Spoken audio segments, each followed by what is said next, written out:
was an adventure. We made it. We made it. Hey, Holly, how are you? It's happening. Hi, Amir. Nice to meet Alyssa and Amir are going to share a mic. Well, I mean, I keep talking into this thing. I keep bringing Kevin.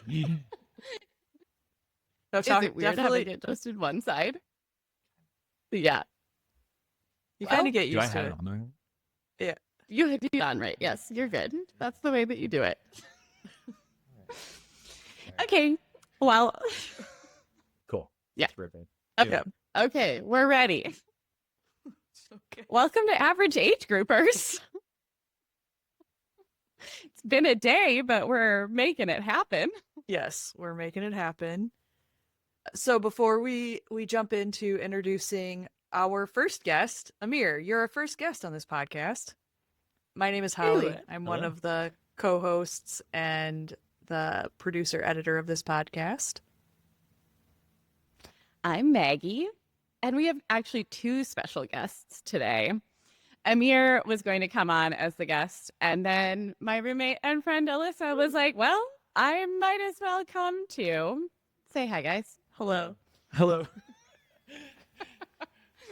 Perfect. Fearlessly.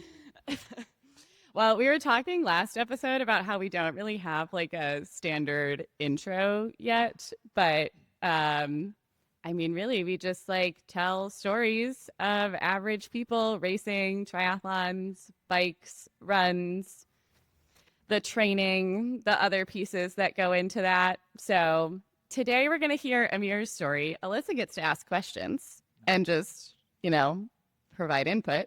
Be ready to be drilled. Okay. I mean, Maybe some intense questions. And yeah, Alyssa, we'll have to have you back on at some point to actually tell like your full story. For sure. It'll be. sure. next one. But next week, no, just kidding. Yeah, no, it's a long time. So it'll buckle in. Mm-hmm. Yep. Alyssa is also doing Unbound. So if we do some special stuff for Unbound, Alyssa can definitely be involved in that. Cool. Yeah. Shoot some footage from Kansas, maybe. Yes, we have lightly talked about no solid plans yet, but like doing some small interviews of just random in Kansas as we're there at the expo. So you can be involved in that. Yeah, that'll be great. Yeah. Great.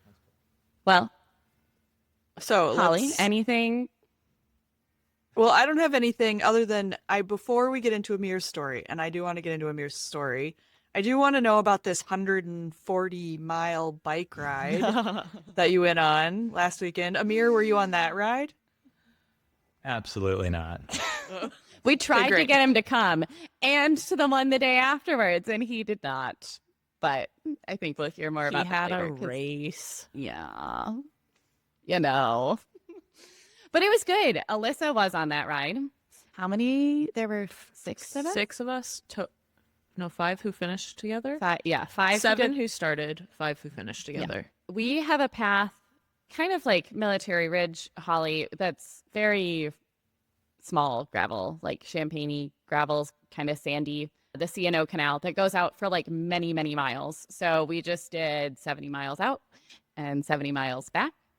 I would say there were some lessons learned from the day. Much elevation. Zero elevation. Good day on the bike. Oh, it was a great day on the bike. I think, yeah, lessons learned, like Maggie said, at least for me, was you can't just take in all of your carbs through your carb water mix. You might vomit. So, it happens. It's fine. It was like mile, I don't know, probably like, It was close to the end. it was close to the end, but not Not end. that It was close. probably like mile 95 still. Just some acid reflux, light throwing up. It's fine. We've all done it. I'd rather throw up your watery carb mix than other things. But yeah, no, I think for, at least for me, it was like having solid food and having stuff to vary what you're going through. Also the ride, because it had no elevation, as Amir mentioned, is just a lot of pedaling the whole time. So that is a different struggle for your body because your knees start hurting more. And so a lot of like shifting up to just stand up out of the saddle to help vary stuff was necessary. I think it was helpful because we did a similar course about a month ago of just doing 100 on the C&O. And I think it was more helpful, at least for me this time, that we varied who was pulling a lot more this time than we did last time. I didn't pull for 50 miles, which was nice. You pulled a lot for the century that we did. Yeah.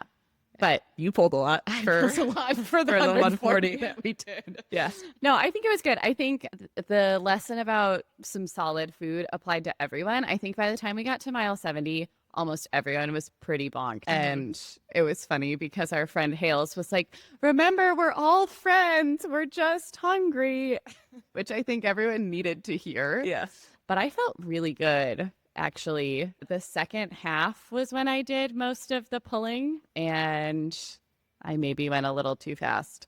She did.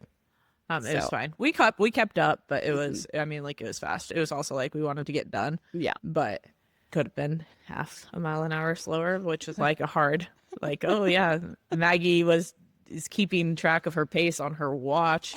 So not anymore. I have a bike computer now. Yeah, but I mean, like, it was still good. It was still good to get done. I think another thing that Maggie and I mentioned, and this is just like an unbound thing, of our like riding time on the bike wasn't necessarily slow. Like, we went faster for the 140 than we did for the century. Did we really? Mm-hmm. Yeah, I looked it up the other day. But like, I'm barely, totally like, not riding barely. with it you was guys very in Kansas. comparable, but like barely Definitely faster. not. But barely faster for 40 more miles is still fast. No, it was good to get done. I feel like, at least for me, I didn't feel like total death when we arrived into the parking lot. I was happy to be in the parking lot. If we had to go for another 5-10 miles, Could have done it. Yeah. I think the biggest part for me that I was excited about is that the next day we went out and did another gravel ride, and that one was trash. down bad. It ended up being like 48 miles, and that was more elevation, some chunkier gravel. I felt like shit to start, but our friend Alana was like, just make it 10 miles. She was like, I always feel so bad the first 6, and then I get to 10, and I'm like, it's fine. I feel like that was really true. By the end of the ride, I was like, is it fun? No. But I feel okay, and I could keep going after doing 140 miles the previous day. So, Meanwhile, I did not feel the same. I did my own thing. We did have to stop at like mile 8. yeah. Because Someone in our got a group flat. got a massive flat. And so we stopped. We stood around for like half an hour. So- I already didn't want to be out. I was tired. I don't sleep well after long efforts on the bike because my legs just like hurt. This is what getting old is like. Old. I'm young and full of vitality. I continue to tell myself. But yeah, no. So I did something different and switched it up. And it was still a big day of climbing for having not done. We did like 1,000 feet for the 140. Yeah. And then we turned around and you guys did like 4 times the amount. I did like 2,500 feet. So And then yesterday we did another big one. So I feel like we're ready. hopefully. At this point, for me, it is what it is. But let's jump over to Amir. Amir, you work in this bike shop, or you own this bike shop that you guys are sitting in? I don't. This is a Trek shop, so it's corporate owned, but I work Corporate owned. as the service manager. So there's a shop manager and then there's a service manager, and I control the service department, which has like 70 bikes downstairs. Anything breaks, anything needs to break, I'm the first one to put my hands on it, deal with angry customers, make them happy, fix the bikes, build the bikes. Yeah, pretty much everything. Cool. So I've been bringing my bikes to Amir literally since I moved here. So it used to be there was a Trek, like, A mile.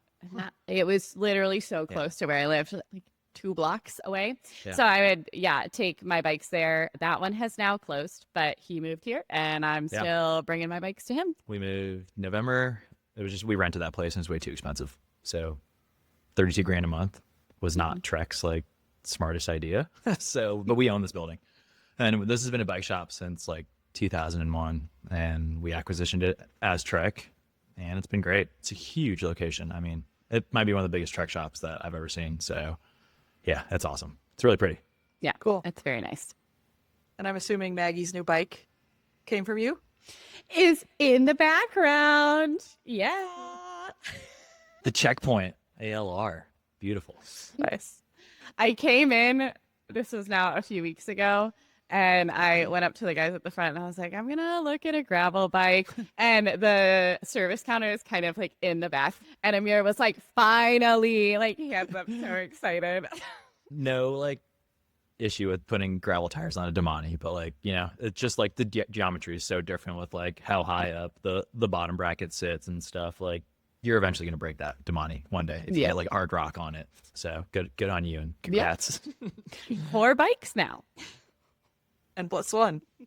Always N+1. N+1. And Yeah. they're all in a very small space, but that's okay. We make it work. But Amir also races bikes. And honestly, I'm really curious to learn about this because I don't know like how you got into racing or like I know a little bit about some of the races that you do, but when did you start racing bikes? Did you do other sports first? Did you? Yeah, I played soccer because that's like the background. I'm Bosnian, and like if you don't play soccer, you're nobody. Soccer was great, and then kind of after high school, I wasn't going pro or anything. I played in an adult league for a little bit, got super injured, and then realized I was like, this is kind of silly. It's actually my brother-in-law who got me into this whole everything triathlete. Okay. Ironmans. Great advice if you ever need to talk to a guy. You'll maybe have him here on one day, but the fittest guy I know. Okay. He's my coach, mentor, like a beast. Still kicks my butt. every day. Wait, so he does triathlons and anymore. didn't try to get Not you anymore. into triathlon? He was like No. just the bike. Because I was super young and I loved going like Eagle Man and like all this stuff. He's done Ironman Germany too. But yeah, like I guess my sister was like, pick a sport, dude. Like, so he picked biking. Okay. And then he started out just so you're category 5, 4, 3, 2, 1, 1 being the best. And you can race in the pro races. I'm a 3 currently, but he's a 1. He's been a 1 ever. I don't even know. I couldn't even tell you when he was a 1. But yeah, that's how he started off, and he picked the most expensive sport. Okay. And he's been killing it ever since. And he's so smart when it comes to biking. Absolutely. Like, I don't even know. One day. I'll introduce you one day to him. Yeah. So he was your first coach for biking. I had one coach, first of all, and it got a little expensive. So he's like, just let me coach you. And I was like, oh, shoot. All right, why not? And honestly, having a coach that is your teammate also and someone you can talk to directly and family is pretty sweet, because he'll text me and be like, yo, WTF, why didn't you do this extra interval? Instead of like, oh, go get the next one. He's kind of a little like hard on it, but it's okay. I love him to death. Yeah, he's a good guy. Okay. Yeah. Holds you accountable. Very That's always good. Yes. So you like dove right into like, I'm going to not just ride bikes, but race them. Yeah, I started it was kind of like young too. I was still playing soccer and I would do a couple races, junior races. My first race ever was in Reston, pouring rain. I had no idea what the hell I was doing. It was terrifying. Yeah, going around Tyson's Corner crit with the category 5 racers. I'm the only Okay, wait, pause real quick because I feel like we're going to have a lot of people listening to this that don't know what a crit is. So a explain a criterium, crit. just a circle, right? You're going around a loop. It could be whatever category you were. So that was Cat 5, maybe it was 30-minute race. I don't know, 15 laps. Super short, cute, in and out. So each lap is like how many miles? Every race is different. Maybe this one was under a mile. I'd be Like back 30 in, minutes, like, you'll see me 15 in, like, laps. a minute. That's How a about lot. that? You know, it's every race is 30 different. minutes. Yeah. Every race is so different. But yeah, the Cat 5 is always the dangerous field, because it's so anytime you get like a mark on your leg from your chain, I always call it a Cat 5 tattoo. Okay. But it's your beginner riders, right? People who are coming in with non-clip-in shoes, or like, Is that allowed? yeah, you can do anything you want. Seriously? Pinning your number upside down, pinning your number on the wrong side, pinning your number on the back. It's crazy. Yeah, you learn a lot. There's more to just signing up and getting in the race, right? Okay, interesting. It happens a lot, and they'll yell at you. No, like, you can't have any like bags on your back of your bike. No lights. You know, I signed up. Oh, he actually signed me up. Yeah, I went with like a break, which is I separated myself from the other 50 riders, and there was a group of 10 of us, and it was a team of 5 in front of me, and I'm just this young 16-year-old kid hanging on. I had pink handlebars, Nice. sick pink, like cool custom bike. Yeah, it was awesome. Like, I made fun of once for it, but whatever. Yeah, that was kind of like, that kind of started the fire. I was like, oh, okay, watch this. Yeah. And it was raining, pouring down. So anytime it rains on like white tape, it gets super dangerous. So that team was the last lap to go, and they all wiped each other out. Everybody, Oof. all 5 of them. Yeah, and I'm just like, whoa, okay, like, whatever. And here I am sitting third wheel as a 16-year-old kid going to the finish, and I out sprinted this one guy next to me, and I got second. Because the first guy, some people sign up in that category, which you guys will do at Greencastle. Yeah. And you guys are going to annihilate these girls. Okay. So Holly, Alyssa, and I have signed up for a crit. It's a road race. Road race. Because it's what, a 5-mile loop? Yeah. So that's not a a road crit. race. My mom would kill me if I actually did a crit, but it's in June. So we've got that coming up. Crits are more like dangerous, crashing, fast, not touching your water bottle. Road race is you're going for a longer distance, 30, 40, 50 miles, whatever. You can drink your water. You're in a group. You can draft a little bit easier. And then obviously time trial is a whole different. I don't really do this. But yeah, I think you guys are going to kill it. I think you guys really will. Okay, so you did this first race Yeah. when you were 16. Yeah. And then after that, you were like, I'm hooked. I'm just going to keep And doing now this. I just kind of was like, oh, okay, whatever. Like the guy actually, I was borrowing his pink bike, and he's like, I need it back. So I don't have a bike. No more bike. Nobody's buying me a bike at 16 because I'm still growing, right? I didn't know what else. I didn't have money to afford a bike. I'm 16 years old, right? I don't know what to do. Fast forward later, I just been playing soccer, I guess, and then kind of pre-pandemic, I joined a bike shop, Bike Doctor. Were you biking at all? Yeah. No, none. Nothing. Really, I really wasn't. Like, I honestly didn't like the sport. I don't know why. It just like, it was too hard. Really, like I hate training. And yeah, I really didn't like that part. Like, it's a lot of hours on the bike. And the team I race for is Bike Doctor Richardson Bike Fit. And the team Bike Doctor, we get all of our stuff done at a shop in Waldorf called Bike Doctor, which is no longer it's a Trek shop now because of the acquisition. But pandemic, they needed help. Bike shops are going nuts, right? I was like, okay, cool. I'll go work at a bike shop for whatever. And they just had me breaking down boxes and spraying alcohol on bikes just to like get the germs off. It was so weird, but there was like millions of bikes lined up outside. So I don't know. It was kind of cool. I was like, whatever. Because everyone was ordering bikes. It was carnage, and everybody wanted their bikes fixed. Whoever survived that pandemic bike shop era in a bike shop, shout out to all you guys because it sucked. It was carnage. Like, everybody's pulling out their random bikes out of the garage, and you're just like, I'll give this back to you in 2 weeks, or whatever. But yeah, I felt bad, but yeah, eventually I kind of got into mechanics. I've always been kind of a mechanic with my own stuff, but not too deep into it. But pandemic really, like, they had a position for service. I got in there. Sales guys are, shout out to all those guys, but I like fixing a bike, and just if you have an issue, I can get it right back to you. But you're just selling bikes all day long to people, which I feel like once you sell a bike to someone, that's it. But like, I'll always see you. Yeah. You too. Like, I broke this or I broke that. Hey, can you fix this? Or the new thing is like waxing chains. So Yep. I'll see you guys a lot. Yeah. Amir is going to teach us how to wax Yeah. our chains. We'll He get already into did it that. for my tri bike, and then we're going to figure get it out into for that. all the other bikes. Yeah, and that became a Trek shop. So I was in service working there, and I lived in Alexandria. So commuting to Alexandria to Waldorf is like a far distance. It's like 40 minutes, 35, 45 minutes sometimes. It was so far. And during the whole, like, when we were becoming a Trek store, there was a guy who worked there named Evan, and he was the manager up here, up at Ballston. He was like, why don't you work for me? We were hiring, and I was like, okay, well, why not? Became service manager here at this street, like right up here. It was pretty sweet. And ever since then, I've been a service manager. Really, I've liked the role a lot, honestly. Like, it's a lot when it's like under pressure and everybody wants their bike back at the same time, and everybody wants to come see me too. Like, I always say yes, and then at the end of the week, I'm like, holy cow, why did I just like agree to all this stuff? But I get it done regardless. But yeah, and the commute was 5 miles, and I can bike home from Waldorf, which is too far. I did it once from Alexandria to Waldorf, and that was a 50-mile day through Maryland, which was terrifying. Yeah. So I don't know if you guys have ever been out that way, like 301 Indian Head Highway. Yeah, I came home and I was like, never again. But it's such an easier commute. And then yeah, I've been doing that ever since the pandemic. Yeah. And then since that store is closed now, this store is the only Trek store really in the area that's around. I guess Conti's is up the street, but Trek is much nicer, right? Our hospitality is pretty sweet. Yeah. Instead of 2 staff, now I have like a staff of like 5, all hard workers too. This store's freaking busy. Yeah.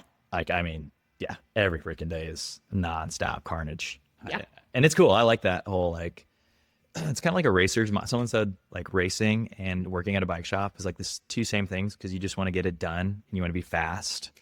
And yeah. And I was like, oh, wow, that actually kind of makes sense, because that's racing. Yeah. Fast and get it done. I was going to ask if the racing came first or the working in a bike shop came first. So Working in a bike shop, yeah. Yeah. So it was pretty sweet, because the team I raced for, Bike Doctor, is where I worked first. And it was kind of cool, because all my teammates would come see me. It's sweet. But yeah, it was first working at a bike shop. And that's why I didn't really want to get too much into the whole racing scene, because like you're just, after you work at a bike shop on a busy day, you're like, I don't want to touch a bike or work out. yeah. Now it's a whole different story. So maybe, let's say kind of like 2 years ago, really, I kind of really got into racing. I got my first coach. What changed that what made you changed? want to, yeah. I think just all the people coming in and with like their cool team kits and them bragging about all this cool stuff. And I don't know, I kind of like the swag and the nice bikes and the kits and, you know, obviously the coffee shop rides.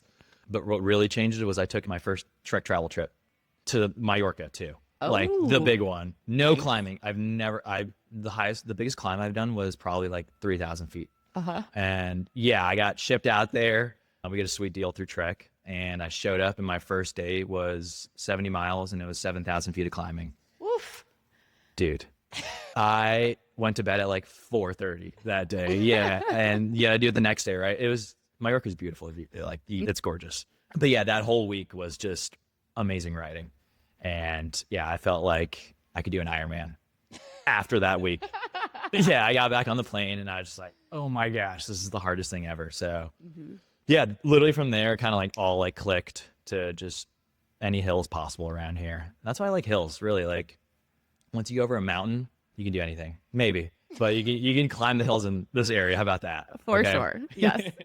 You can definitely do the hills in this area, Yeah, even if we yeah. string them literally all together Yeah. to get as much elevation. 7,000 is a lot in one day. I did 300 miles that week, and it was 32,000 feet of climbing. So it was a training camp too. So it was 1 week. Yeah. And I just felt like, wow, that was crazy. And yeah, it was amazing.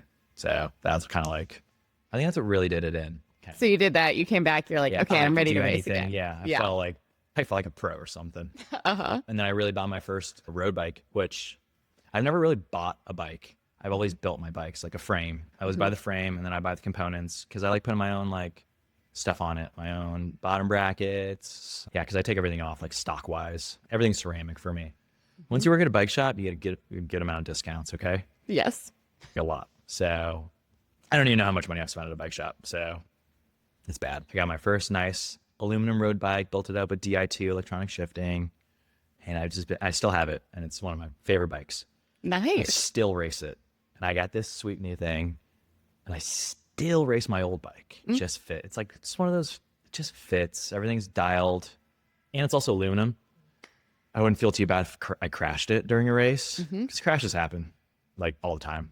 Like, it happened every single race I've done this year, and it's freaking me out, but nothing I can do about that, right? It just happens. So Yep. aluminum and a carbon bike crashing, I'd rather take the aluminum crashing, because I can just dent it and I'll be like, oh, I'm okay. But you crash a carbon bike, it's pretty much trash. Yeah. Yeah. So how many years have you been racing now? 2? 3? 3? Yeah.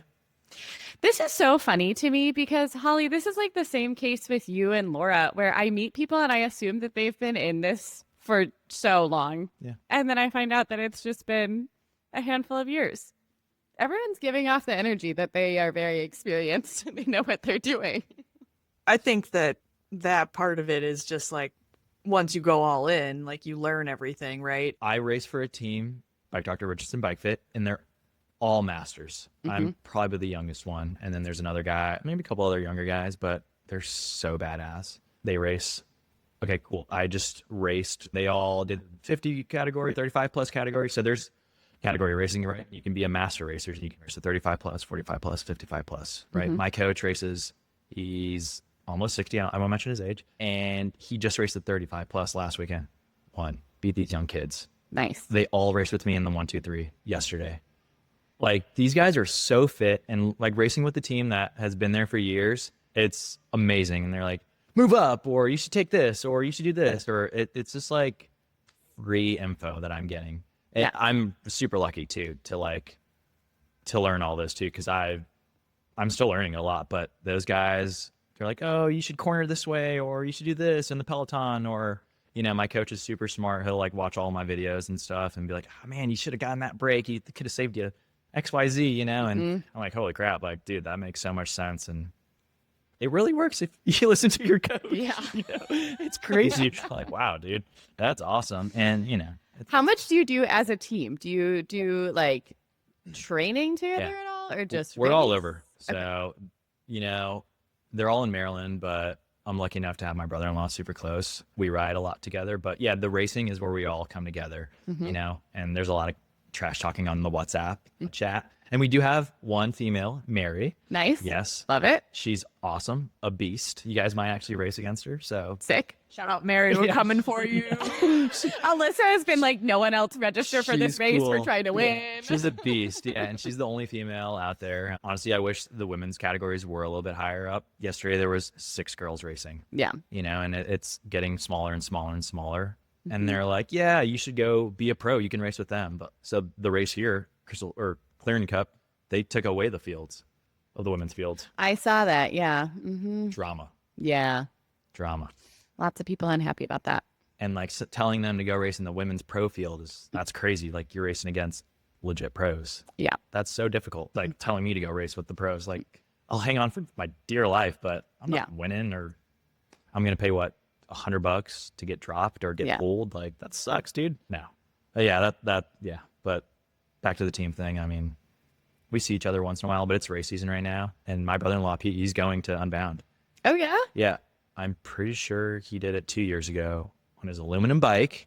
This is aluminum bike, carbon wheels, old stuff, right? And he got like 8th. Like, he was literally racing with Peter Sagan. Was he doing the 100? Yeah. Okay. I'm telling you guys, He's legit. No, he's legit. Like, he's like really takes care of himself, and he's been doing it for so long. He just knows what to do. And all his workouts suck because they're so hard, and they make sense. There's this one workout called the grinds, and I absolutely hate them. You get in your big ring, and you get in your pretty much your hardest gear, and you go at 8 miles per hour, and you have to go as hard as you can for 20 seconds, and that's it. You do that like 10 times. At the end of the workout says you should feel like you went to the gym, and my neck and my shoulders, my back, and I'm like, you wake up the next day. Funny you say like you have a hard time sleeping at night after a hard workout or anything. That's me too. I'm just sitting there like, my body's so tired, but my brain's just like, and I've tried everything. Yeah. I even like the feed, like the sleep well thing. I try that. A lie. I tried 2. Does not work. Well, Holly, haven't you done, what is it, magnesium that's supposed to help you sleep? Yeah, so to the feed thing, I do the Pillar Performance triple magnesium powder, and when I really can't sleep, I do 2 scoops, not just 1, and that helps. But I also, because of the car accident, I also have been taking peptides. I don't know how familiar people are with that, but that has also like really helped my sleep. So I've been taking one. It's called the Wolverine peptide. Okay. I will say that is why I have my tart cherry juice as well, because it's high in magnesium and it's supposed to help. And I'm just gonna go that it doesn't for me either. And it's just I don't know, the mental awakeness too, because that used to happen when I played sports in college as well. Come back from like a practice that's too late, and you're like mentally going through like how you could do better or whatever. I don't know that I thought about how we could do better on our rides and stuff, but I'm like, for me, it's just like achy muscles type of stuff. And then, feeling sore. I will say, creatine, shout out. I do not feel as sore the next day since I've been taking creatine for the last few months. Yeah, that actually does help. I have been trying, I don't think I've told you this yet, lavender pills. Gross. My Do mom they said taste like lavender? No, I mean you just swallow it Okay, with thank water, God. so they don't taste like anything. But my mom sent them to me because I was having trouble sleeping, and she and my younger sister have been using them. I don't know that it like really does anything, but it feels like it helps. So Placebo effect.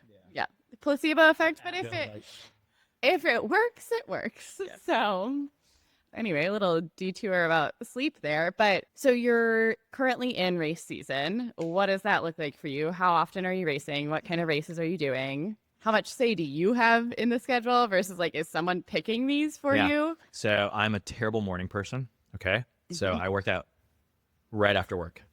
Okay. Back to the whole working all day, can't work on my bike or touch my bike. That's a lie to me. I literally will drain myself all day working here. And then I walk my butt upstairs and go right in that back room right there where my trainer is. And I get on Ruby and I do the workout all on Ruby. I actually I've done like 2 workouts outside. Hains Point, just, I don't know. I think I get a better workout when I'm on that trainer. And I could just see it in front of me. I'm dialed. Yeah, so I've been doing that at night. Which, Holly, for your reference, Hains Point in DC, this little like island, it's what, like 3 miles around. And it's, I mean, you can drive on it, but like the speed limit is 15. There are not a lot of cars. So tons of cyclists go and just ride loops of Hains Point. It's super flat. So it is good if you want to do interval workouts. It can get crowded there sometimes. There has also the wind. Yeah, it does get very windy, which is not ideal. There has also been drama with Hains Point that they might be like getting rid of the road. And yeah, so That's a different let's get into some politics. golf course. Yeah. Yep, we can not talk about it, but it is annoying. Okay, so you get on Ruby. That's kind of wild to me. I do not like doing indoor That's what training. everybody always says. Oh, you're crazy. I can't work out inside. I can only stand an hour. My workouts are an hour and 10 minutes. I told this back to being with the coach, right? Hey, coach, I want to do 1 hour. Give me a hard workout. I'm not riding any more than that. Okay, watch this. Boom. He'll and then I get on and I'm like, oh, crap. It depends on what I have going on. If I race Saturday, Sunday. So this week, or actually let's go back to Sunday. So Sunday, Mondays are my 2 days off. That's when I race. Sundays, it works out pretty well. I'll have a taper. It'll give me Monday, a hard day. Monday, Tuesday, Wednesday are kind of my hard days. Like Monday, I'll do hard. And then Wednesday, I'll do hills. And then Thursday is a rest day always for me. And then Friday, it's called openers. I don't know if you guys have ever done them, but openers is literally you're just opening up your legs for an hour, not going super crazy. Maybe get like 2-3 sprints in there. Yeah. Just kind of keep So it like for just running, spice it'd it be up. like strides. Yeah. No? Yeah, strides, dude, for running. Just kind of like open your legs up, just kind of get prepared for the race the day before. And yeah, you don't want to go too crazy on the week of, but the racing here is either Saturdays or Sundays. I try not to do Saturdays because I don't want my department to catch on fire. And I also don't want to leave my staff solo. It does get busy here. So, and people get reviews. So I hate getting bad reviews. And yeah, so last weekend there was a road race on Sunday in Charlottesville, my race was at 10 a.m. So we decided to just drive there at 5 a.m. The field, that's what you call a huge crowd of people in a bike race, a field of 80 people. Just before the race, they combined us with the collegiate kids, which those kids are amped up. They are freaking ready to roll. They're so young. I mean, they're college kids, right? And they are just juiced up, ready to fight against each other. You got Army, you got Purdue. It's all over, right? You got a bunch of schools. And I looked back and it was like literally 80 people. And I was like, oh my gosh, this is a lot of people. So in that category, they get scored separately because they're on their own thing. But we all race together, which it confuses a lot of people. But I don't know, stay up to the front of the race. I don't know what to tell you. Like I try to stay. My goal is always to stay 15 wheels because if something goes up the road, you want to be in that break. If you let that break go, that's your race for the day. You're not going to run the race. There's so many tactics to it, right? If there's teams up the road, right? You want to go with them. Because whoever's in front of the peloton, which is the big group of people, they're going to block. They're going to sit there. Yeah. Something you guys need to be really worried about too for your road race, right? Is it's a yellow line rule. You can't go over that yellow line rule. You're gonna get whistled. You're gonna get DQ'd. Okay. There's your day. Have a great day. You're done. There's an official right next to you. I'd be very cautious and stay. I don't know how many people are going to be in a race. You know, I think you guys will be fine. For me, So far, 2. it's also so far away. More will sign up. I'm going to start like marketing. I'm like, sign up for this race. It's great. I bet you'll get a good turnout of 15, 20, which is awesome. But like, imagine there's you two and there's a team of 5, right? Yeah. And you guys are behind. So there's two. It's like normal run around a normal road, right? There's 2 of you and there's a team of 2 in front of you. And you see one of their teammates up the road. Oh, shoot. What are you going to do? How are you going to get around them? You can't get around them. They're just blocking the road, right? Yeah. They're a closure, and you're going to watch that person roll away. Good luck. That's first place right there. So now you're fighting for whatever. It's all about tactics, really. I was always super eager when I started racing to just, in my Category 5 racing, just to get up in the front and go crazy. You'll blow up. I always blew up in the beginning. I've learned a lot. Patience, right? Drink your water. Just chill, like draft off a couple wheels.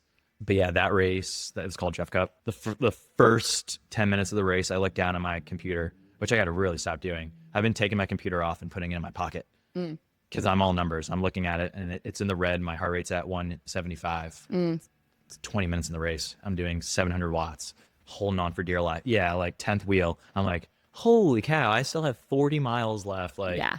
Or I actually have 50 miles left. And I was like, oh my God, the kids are drilling it in the front. And I look up and I'm like, oh my God, it's all collegiate kids. And I look back, nobody's behind us. And I'm like, oh, sweet. I just made the break. It's all about how can you save your energy. So whoever's at the front is not going to work hard. They're always like, I'm not pulling. I got a big race to win. So it gets all fumbled. Everybody's moving around the road. I'm not pulling. Me, I'm not pulling. No way, dude. Not me. Go have fun. Like, I still have 45 miles. Like, it's a bunch of arguments up front. But so when all that happens, everybody's catching up. And then we get bunched up together. Usually in my category, breaks don't go away too much because everybody wants to save their energy for the sprint, which, okay. I mean, I understand totally. I do too. So people just drop one by one. There's a massive hill. Everybody's going crazy on it for laps of that. The road opens up with the last lap, right? You get a bell lap. And that's when you know. And then with 1,000 meters to go, it opens up. You can do anything you want. Sprint. For me, a road race, I always like to stay on the left side because the road opens up. Everybody's to the right. You want to stay to the left. You kind of want to get around everybody. And I saw this little kid just shoot right next to me. I got on his wheel. As soon as I started going, I just heard there was a huge crash that happened right behind me. Like, it's the scariest thing ever, too. And then it actually happened right behind me, too. There's a crazy video. I thought I did it. So I was like, oh, shoot, like rookie. I didn't do it. It was a junior kid. You're racing with juniors too, right? These kids are young. They're 15, 16, just like me. I have no idea what I'm doing sometimes when I was 15, 16. It could have been their first race too. Yeah. I don't know. The main thing you want to worry about is when you finish is you want to hold your line, which means keep straight because the officials are looking at you. So if you like shoot left, you're DQ'd automatically because you're not supposed to, like, you know, think about it. Because it's like risk for other exactly. people. We're going 35 miles per hour into a downhill finish. I don't know why they ever did that. Like, they're just asking for us to crash. Yeah. Like, you had a bunch of men that are just amped up going to a finish line. Yeah. But yeah, I kind of, like I said, I stay up front because I didn't get in a crash. And it was a huge pile up. You can just hear the carbon cracking behind me. It's just nuts. Yeah. Like, it was honestly like, you're like, oh God, you're like, dodged a bullet. I've dodged a lot of bullets. Yeah. Knock on wood. Like a lot of bullets. Also too, but this one was bad. And yeah, I got 3rd place. I lost to a 16-year-old kid and a 20-year-old kid. These kids are just so strong nowadays. You know? Like, I mean, it's kind of awesome. And they both went to a high school called Miller School, which is in Charlottesville, and it's cycling. Oh, yeah? Yeah. You live at home, go to school and cycle and train, and they're beasts.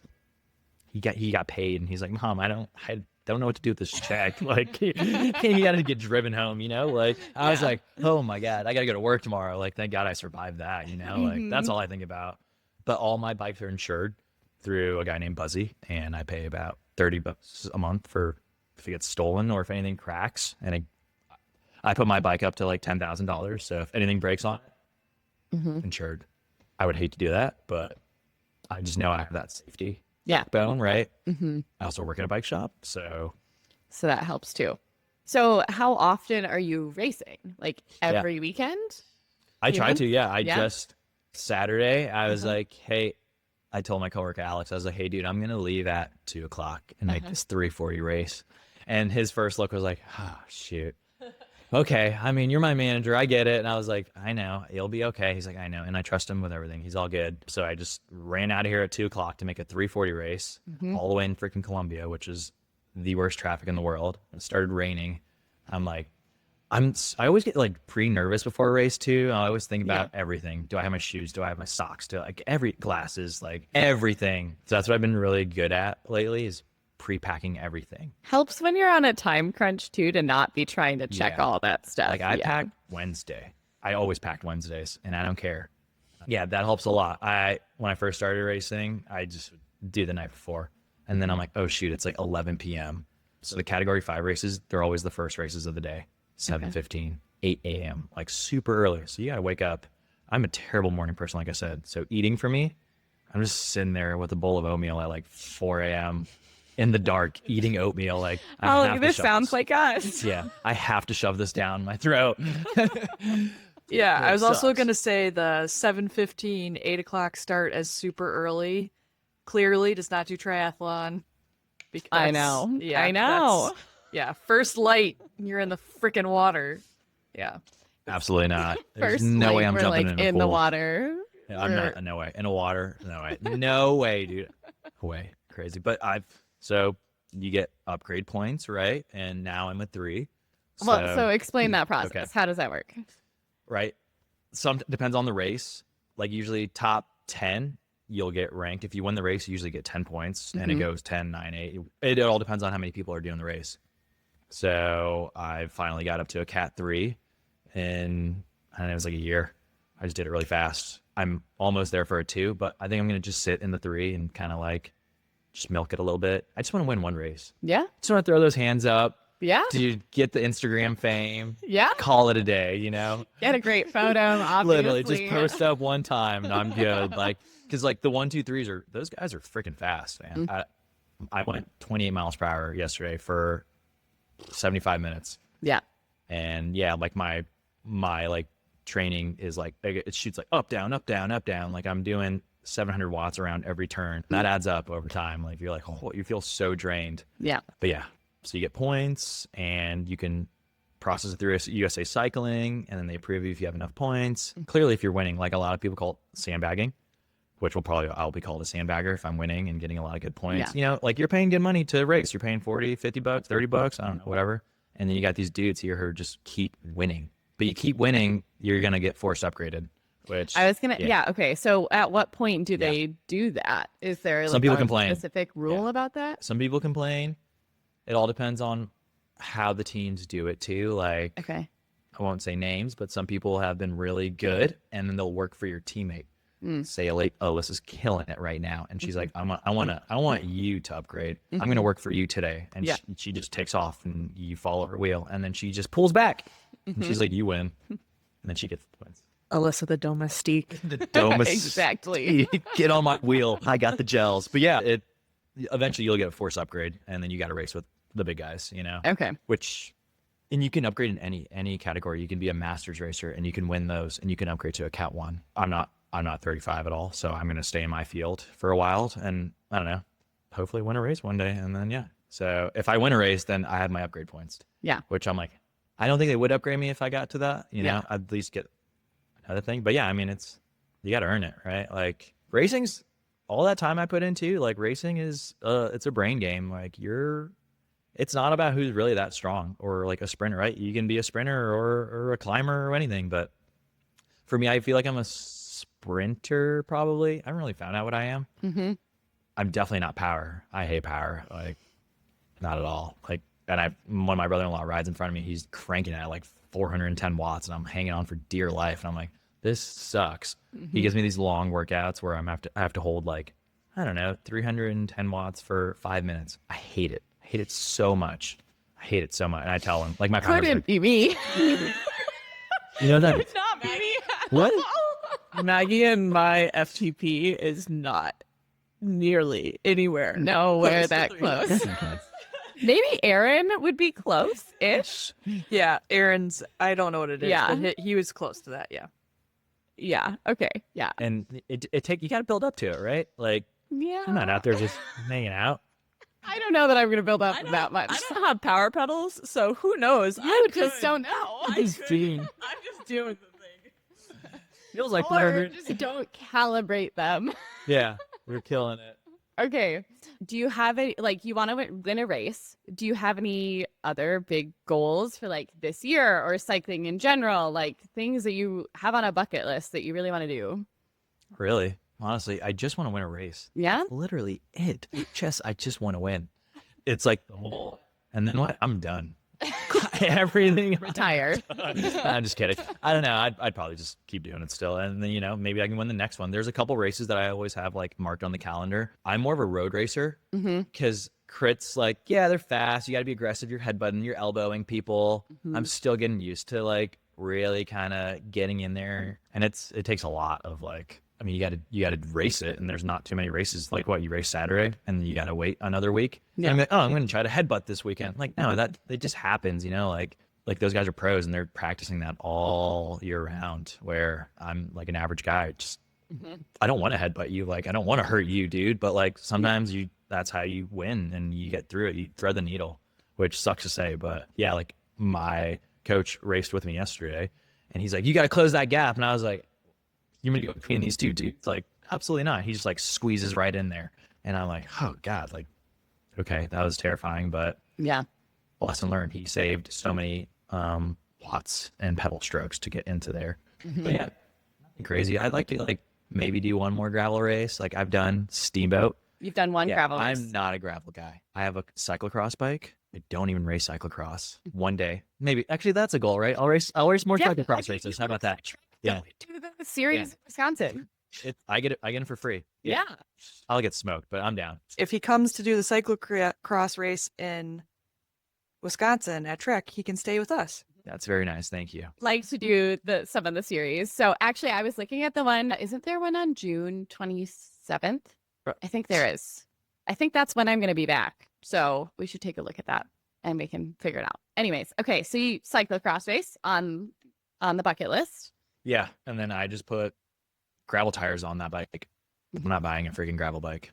Who would buy a gravel bike? Who would do that? Who would buy a gravel bike? I don't know. I always like, you guys do gravel hard though. Yeah. I'm not I hate driving to places to ride my It's bike. so freaking beautiful though. Like you go out there, you could see the Blue Ridge. Like it's quiet. It was like we were riding through some roads yesterday where it's like a tunnel of just like the green that you're going through, and Prove me wrong. it's sick. All right, I've done a couple. I love it. Gravel's awesome. Like I said, I just hate driving out there because it's an all day thing. We do a great job of carpooling. We fit 3 bikes in Alyssa's car yesterday. So Wow. Mhm. Dirty too. Yep. Oh god. Yeah.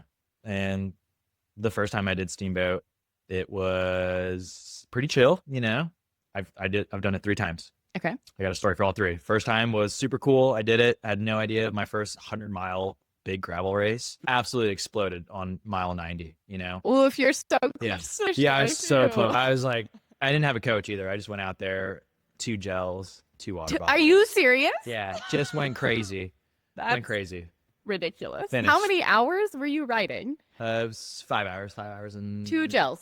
Yeah, 2 gels. For That was 5 fine. Yeah, I hours. was chilling, hanging out. I'm young. I don't need it. Absolute mistake. Crazy. Second time I went out there, first 30 miles, I hit a huge rock, cracked my front wheel. Oh, Dunzo. End of story. Yeah. Met some lady out there telling people where to go. She's from Virginia. Whatever. I chatted up with her. She gave me a ride back. That was end of the day for me. Yeah. I was like, sucks. Whatever. You get Trek guarantee on like any broken wheel, you get it for free. So they hooked me up with a new wheel. nice. Whoop-de-doo. I'm just mad about like going out there. I'm like, Yeah, dude, yeah. this could happen anywhere but Mhm. here. And then last year I went with full confidence. This completely different. I went with like 17 gels. Good. I have I'm like ready to roll. I'm sitting like 4th wheel back of the start. Steamboat's like sits down in the valley, and it's a beautiful, oh my God, it's such a beautiful race. And it's freezing in the morning too, because the river's right there. So I have a huge like puffer jacket on, and then so I think it starts at like 6 a.m. and we just roll out, and you're passing like the Moots factory and the Honey Stinger factory too. Oh, nice. Yeah, and 20 miles in, I catch myself and I'm in the top 10 here of a whole like race. And I'm Yeah, like, that's pretty you sick. know, I'm like, holy cow, like still have 90 miles left. Yeah. I'm terrible at pacing myself too. Like I have no idea what I'm doing sometimes. For me, it's like when I'm on someone's wheel, I'm just focused on the wheel. That's kind of the sad thing. I wish I kind of paid attention more to like the scenery this past time, where I kind of was like, oh my God, I'm 60 miles in. I haven't even like Looked around. like, dang, that sucks. But Steamboat's about 7,000 feet of climbing. I've already done that. I knocked that out. 7,000 feet of climbing, 100 miles, and I'm at 50 miles, and I've only done 3,000 feet of climbing. I like zoom out of the map, and I'm like looking at this huge climb, and I'm like, that's where they get you. Yep. Here it comes. So yeah, that literally took half of my day right there, and I got like 82nd. I don't even know how many, but yeah, it was like a super like I was absolutely drained after that. I was like, this is who the hell does 100-mile gravel rides? Oh, this is like, what is this thing? It's like Well, I mean, it's very different from the other racing. Yeah, exactly. Much longer. I'm like yeah. short, Mhm. 30, 40, 50. The biggest like race I've ever done maybe like 50, 60 miles. Yeah. You know, you add an extra whatever on there and way harder. And you're Mhm. doing pools, you know. Gravel's hard, man. Like Yeah. it's hard. I don't know. Both are tough. Like I'm just out there with a normal, like a weird bike, and I'm just out there. I don't know. Like I race with my road shoes too for gravel. Oh, you do? Yeah. Just because I'm used to that form, and like I want that platform to be perfect. You know, I feel like the two, like you got for sure. Like, don't listen to me on like what to use for gravel, right? I'm just an average Joe out there racing 2 gravel races who finished, and I'm thinking I'm like a gravel guy, which I'm not at all. But the platform, like my Shimano road shoe, was perfect on it. I didn't have to walk anywhere. But like, yeah, and so like where it gets super rocky or anything, I'd want gravel shoes because I don't want to destroy the bottom of my shoes. Yeah. But I don't think I got off my bike once. I think I sat in the same position I finished under 5 hours for Steamboat. And like everybody mixes up too. So there's like the 20 mile, the 50 mile, the 100 mile, and then the 120 mile, and there's whatever. I saw this like couple on the tandem pass me, and they're doing like the 50. And I was like, what the heck? Like, what's going on? And it's just so hot there too. Yeah. So yeah, that kind of motivated me to kind of get on my butt. But at the end, screw you, because they put you the thing is called Cow Creek, and it's just these sharp rocks all the way into the finish. And people are just laying out with their bikes, holding their arms. Like they're definitely breaking stuff. But you got me like just flying through it, going like 25 miles per hour, just like rattling my hands. Like, I'm just like, oh my God, like I'm a full like send it like person, You should ride with Alyssa on gravel. Yeah, seriously. Like I saw you today, like you were like we did our ride today, and like it's a normal like pace, and I see Alyssa just flying through the downhill through these 2 people. And I'm like, awesome, man. Then he comes up to the stop sign, and Alyssa's like, keep going. It's awesome. I'm like, oh God, that's it's fun. It's not one of those moments where you're like, oh shoot, like if you do crash, you're like, I should have never done that. Like you live and learn kind of moment, but it hasn't happened yet. So Knock on wood again. yeah. Yeah.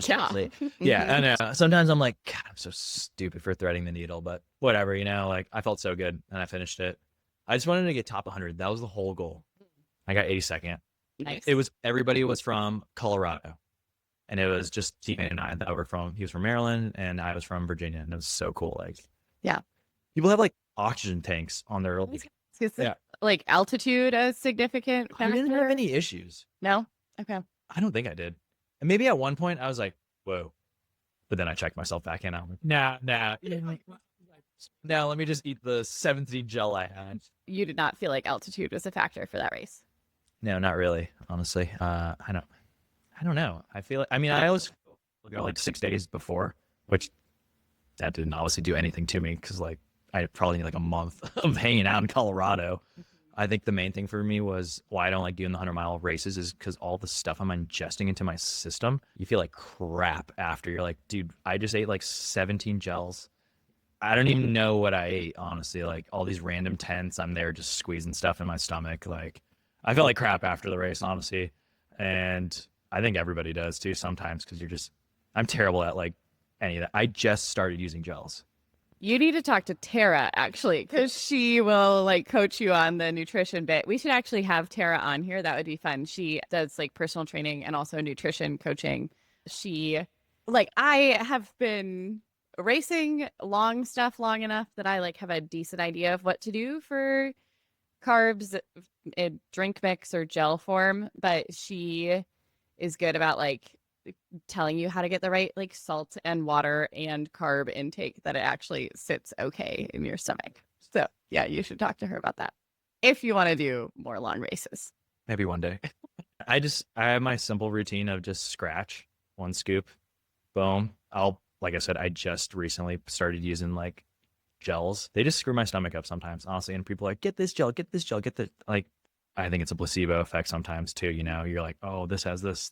But yes, they do work. And I just need to suck it up and stop being like a Debbie Downer sometimes and just listen. But I also haven't tested my body to like that limit of those 17 gels got me through Steamboat, which I don't think I'll ever do again. I probably would take like 6.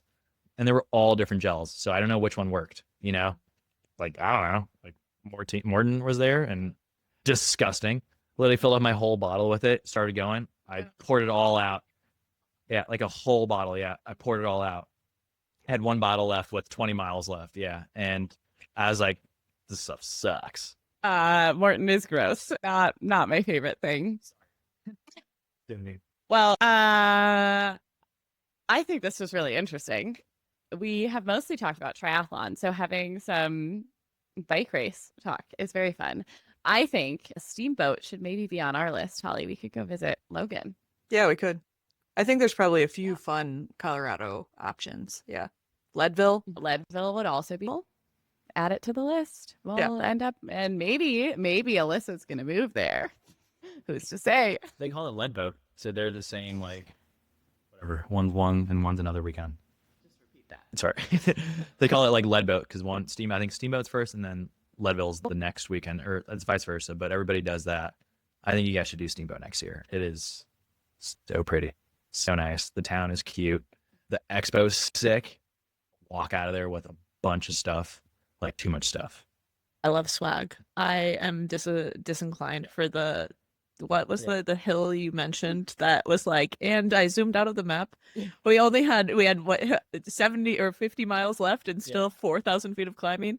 It was like our ride on yesterday, which we did 80 miles yesterday, had 23 climbs to go. We were 40 miles in and we had done 7 of our climbs. And then mile 40 was our biggest with like an average 12% grade or something. Mm-hmm. Yeah, and it was brutal. Climbs are not my friend. Going downhill is my friend. I love just rip it and grip it and just holding on through the shakes. Unless it's curvy, it's hard going downhill. Going downhill in Kansas will be a lot better because you can see your downhill because there's nothing else. And so you can see your line and your track that you have to maintain. But like around here, when you're going out in Loudoun County area, you're like through trees and stuff and you don't know what necessarily is around the bend if it's a car. But anyway, maybe Steamboat sounds nice. Could be nice. Could be fun. We could switch it up. Could be nice. Well, we can maybe wrap it up there. I think, obviously, if you win a race, let us know. We can have you back on and do the race story. Oh, he'll have a fee. One day. Well, this was fun. I think one of our next episodes is going to have to be yours and Laura's Ironman Wisconsin story. We've got Unbound coming up. We're going to have lots of Unbound content. Yeah. Lots of good stuff coming up. Yeah, we got plenty of options coming up, but we'll have to I do want to hear more from Amir if he wins anything, or just like, journey of the cycling stuff. And we'll have to have Alyssa on. Maybe we can do Alyssa's story.